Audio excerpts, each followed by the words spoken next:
ब्रह्मा जी बोले, जब देवताओं और विष्णु की स्तुति भगवान शिव ने सुनी, जो योग के ज्ञाता और इच्छा रहित हैं, तब भी उन्होंने भोगों का त्याग नहीं किया। फिर वे, जो भक्तों के प्रति अत्यंत स्नेही हैं, दैत्यों से पीड़ित देवताओं के पास उनके घर के द्वार पर आए। उसी समय मैं ब्रह्मा, विष्णु और अन्य सभी देवता भक्तवत्सल भगवान शिव के दर्शन कर अत्यंत प्रसन्न हो गए।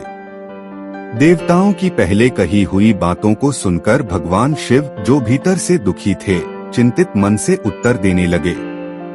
देवताओं ने प्रेम पूर्वक सिर झुकाकर शिवजी को प्रणाम किया और हे मुनि, मैंने ब्रह्मा और विष्णु के साथ मिलकर सब देवताओं के साथ शिव की स्तुति की।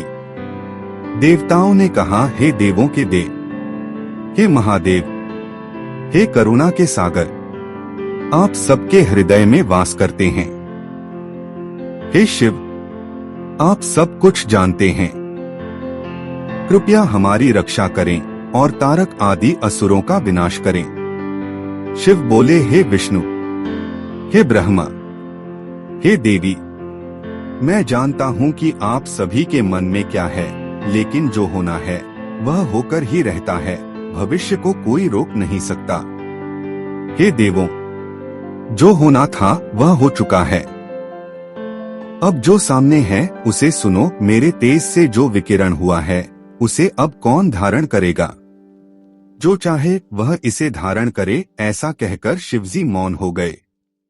तभी देवताओं की प्रेरणा से अग्निदेव कपोत कबूतर बनकर आए और उन्होंने अपनी चोंच से शिव का गिरा हुआ तेज ग्रहण कर लिया। हे नारद, उसी समय जब शिव आने में विलंब कर रहे थे, तब देवी पार्वती वहां आ गईं। उन्होंने सब देवताओं को देखा और वहां की पूरी स्थिति जानकर वे अत्यंत क्रोधित हो गईं। फिर उन्होंने विष्णु आदि सभी देवताओं से क्रोध में भरकर यह कहा। देवी पार्वती बोली, हे देवगणों, तुम सब बड़े ही स्वार्थी हो, हमेशा अपने हित के लिए ही चिंतित रहते हो और दूसरों को कष्ट देते हो। तुमने अपने स्वार्थ के लिए मेरे प्रभु शिव की स्तुति करके मेरे जीवन में बाधा डाली। इसी कारण मैं अब संतानहीन हो गई हूँ। अब तुम सब दुष्ट देवताओं को मेरे विरोध का दंड अवश्य भोगना पड़ेगा और कभी सुख नहीं मिलेगा। ब्रह्मा जी बोले, इस प्रकार क्रोध से तपती हुई पर्वतराज कुमारी पार्वती ने विष्णु आदि सभी देवताओं को श्राप दे दिया। पार्वती बोली, आज से सभी देवताओं की पत्नियां वंध्या हो जाएं और जो भी देवता मेरे विरोध में होंगे वे सदैव दुख ही पाएं। ब्रह्मा जी बोले, इस प्रकार सर्वेश्वरी भगवती पार्वती ने विष्णु आदि सभी देवताओं को श्राप देने के बाद क्रोध से भरी हुई अग्निदेव से, जिन्होंने शिव के तेज को ग्रहण किया था, यह कहा। पार्वती बोली, हे अग्निदेव, आज से तुम सब कुछ भक्षण करने वाले हो जाओगे और सदैव कष्ट ही भोगोगे। तुम्हें शिव के तत्व का कोई ज्ञान नहीं है। तुम देवताओं का कार्य करते हुए मूर्खता कर बैठे हो। हे कपटी, हे महादुष्टों में श्रेष्ठ, तुम्हारा विवेक भ्रष्ट हो गया है। तुमने जो शिवजी के तेज को निगल लिया वह तुम्हारा बहुत बड़ा अपराध है। यह अच्छा नहीं किया तुमने। ब्रह्मा जी बोले, हे मुने, इस प्रकार अग्निदेव को श्राप देने के बाद संतोष न होने के कारण देवी पार्वती भगवान महेश्वर के साथ शीघ्र अपने निवास स्थान को लौट गईं। हे महान ऋषि, वहां जाकर पार्वती जी ने प्रयत्न पूर्वक शंकर जी को भली भांति समझाया। इसके बाद उनके सर्वश्रेष्ठ पुत्र गणेश जी का जन्म हुआ। हे मुने, गणेश जी की कथा मैं आगे विस्तार से बताऊंगा। अभी आप प्रेम पूर्वक कार्तिकेय की उत्पत्ति की कथा सुने। मैं वही कहने जा रहा हूँ। वेदों में कहा गया है कि देवता अग्नि के मुख से ही आहार ग्रहण करते हैं। इसलिए जब अग्निदेव ने शिव का तेज अपने भीतर धारण किया, तब सभी देवता गर्भयुक्त हो गए। वे देवता शिव के तेज को सहन नहीं कर पा रहे थे और बहुत पीड़ित हो उठे। विष्णु आदि देवताओं की भी यही स्थिति हो गई, क्योंकि देवी पार्वती की आज्ञा से उनकी बुद्धि भ्रमित हो गई थी। इसके बाद विष्णु समेत सभी देवता मोह में पड़कर शिव के तेज से उत्पन्न अग्नि की ज्वाला से जलते हुए शीघ्र ही पार्वतीपति भगवान शिव की शरण में गए। वे सब शिवजी के घर के द्वार पर जाकर हाथ जोड़कर अत्यंत नम्रता और प्रेम से देवी पार्वती सहित भगवान शिव की स्तुति करने लगे। देवता बोले, हे देवों के देव, हे महादेव, हे गिरिजा के स्वामी, हे परम प्रभो, हे हमारे नाथ, यह क्या हो गया? निस्संदेह आपकी माया को समझना अत्यंत कठिन है। हम सभी देवता गर्भयुक्त होकर आपके तेज की असहनीय ज्वाला से जल रहे हैं। हे शंभो, हम पर कृपा कीजिए और इस पीड़ा से हमारी रक्षा कीजिए। ब्रह्मा जी बोले, हे मुने, जब देवताओं ने इस प्रकार विनती की तब भगवती उमा के स्वामी परमेश्वर शिव तुरंत उनके पास गृहद्वार पर जहां देवता खड़े थे वहां प्रकट हो गए। जैसे ही सदाशिव वहां द्वार पर आए, विष्णु सहित सभी देवता उन्हें देखकर आदर पूर्वक प्रणाम करने लगे और भक्तवत्सल शिव की प्रेम पूर्वक स्तुति करने लगे। देवता बोले, हे शंभो, हे शिव, हे महादेव, हम आपको विशेष रूप से प्रणाम करते हैं। हम शरणागत हैं और आपके तेज से जल रहे हैं, कृपया हमारी रक्षा कीजिए। हे हर, कृपा करके हमारे इस दुहक का नाश कीजिए, अन्यथा हम सब निश्चित ही मृत्यु को प्राप्त हो जाएंगे। इस समय हमारे कष्ट को दूर करने में आप ही सक्षम हैं। ब्रह्मा जी बोले, जब भक्तों के रक्षक देवताओं के स्वामी भगवान शिव ने देवताओं की यह दीन याचना सुनी तो वे हंस पड़े और उत्तर दिया। शिव बोले, हे विष्णु, हे ब्रह्मा, हे देवगणों, मेरी बात ध्यान से सुनो। आज ही तुम सब सुखी हो जाओगे, सावधान हो जाओ। अब तुम सब मेरे तेज को शीघ्र बाहर निकाल दो। मेरी आज्ञा का पालन करने से तुम सबको विशेष सुख प्राप्त होगा। ब्रह्मा जी बोले, तब विष्णु सहित सभी देवताओं ने भगवान शिव की आज्ञा को आदर पूर्वक स्वीकार कर लिया और अविनाशी शिव का स्मरण करते हुए तुरंत अपने भीतर से तेज को बाहर निकाल दिया।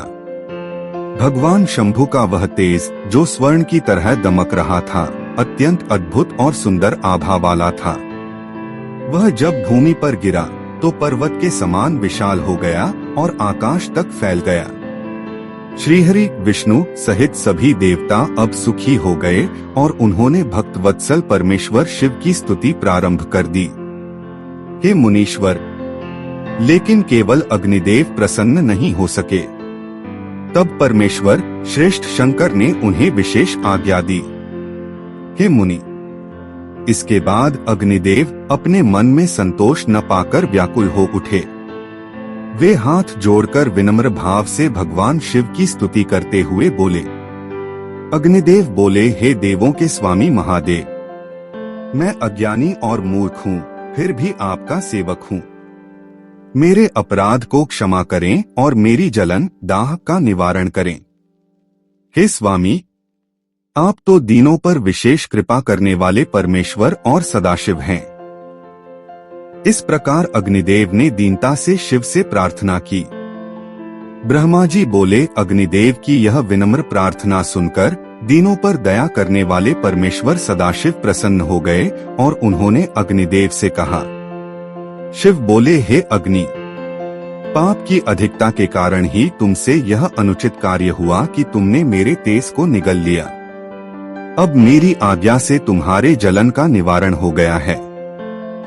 तुम अब मेरी शरण में आ चुके हो, इसीलिए मैं प्रसन्न हूँ। अब तुम्हारा सारा दुहक समाप्त हो जाएगा और तुम सुखी हो जाओगे। अब तुम किसी शुभ लक्षणों वाली स्त्री के भीतर मेरे बीज तेज को प्रयत्न पूर्वक स्थापित करो। ऐसा करने से तुम दाह जलन से मुक्त होकर विशेष सुख प्राप्त करोगे। ब्रह्मा जी बोले, भगवान शंकर की यह बात सुनकर अग्निदेव ने हाथ जोड़कर सिर झुकाकर प्रेम पूर्वक भक्तों के कल्याणकर्ता भगवान शिव से धीरे धीरे यह कहा। हे महेश्वर, हे प्रभु, आपका यह तेज अत्यंत असहनीय है। इस ब्रह्मांड में भगवती शक्ति के अतिरिक्त इसे कोई भी धारण नहीं कर सकता। हे मुनिश्रेष्ठ, जब अग्निदेव ने ऐसा कहा तब भगवान शिव की प्रेरणा से, जिन्होंने अग्निदेव का उपकार करना चाहा, आपने इस प्रकार उत्तर दिया। नारद जी बोले, हे अग्नि, सुनो, मैं तुम्हें एक ऐसा उपाय बताता हूँ जो तुम्हारी जलन को दूर करेगा, कल्याणकारी, आनंददायक, सुंदर और सभी कष्टों से मुक्ति देने वाला है। हे प्रिय, मेरी बताई इस विधि को करके तुम दाह से मुक्त होकर सुख प्राप्त करोगे। हे तात, यह उपाय मैंने भगवान शिव की इच्छा से पूरे सम्मान और सावधानी से बताया है। हे पवित्र अग्नि, माघ महीने में जो स्त्रियां प्रातःकाल स्नान करती हैं, उनके शरीर में तुम इस महान तेज को स्थापित कर दो। ब्रह्मा जी बोले, हे मुनिवर, उसी समय माघ मास में प्रातःकाल स्नान करने की विधि पूर्वक इच्छा से सप्तर्षियों की पत्नियां वहां स्नान के लिए आईं। हे मुनि, स्नान करने के बाद वे स्त्रियां अत्यधिक ठंड से पीड़ित हो गईं और उनमें से 6 स्त्रियां शरीर को गर्म करने के लिए अग्नि की लौ के समीप जाने के इरादे से चल पड़ी। जब वे स्त्रियां इस प्रकार अग्नि के आकर्षण में खींच रही थीं, तब सुशील और ज्ञानवती देवी अरुंधति ने उन्हें शिव की आज्ञा से विशेष रूप से रोका। हे मुनिवर, लेकिन भगवान शिव की माया से मोहित होकर वे 6 ऋषि पत्नियां ठंड से राहत पाने के लिए जिद्दपूर्वक अग्नि के पास पहुंच गईं।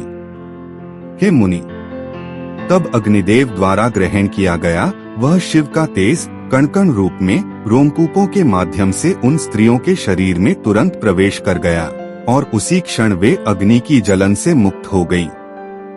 फिर अग्निदेव भगवान शंकर और आपका स्मरण करते हुए ज्वालारूप में प्रकट होकर अदृश्य हो गए और आनंद पूर्वक अपने लोक की ओर लौट गए। हे तपस्वी, वे 6 स्त्रियां अग्नि के प्रभाव से गर्भवती हो गईं और अत्यधिक दाह से पीड़ित हुईं। यह देखकर अरुंधति दुखी होकर अपने आश्रम लौट गईं।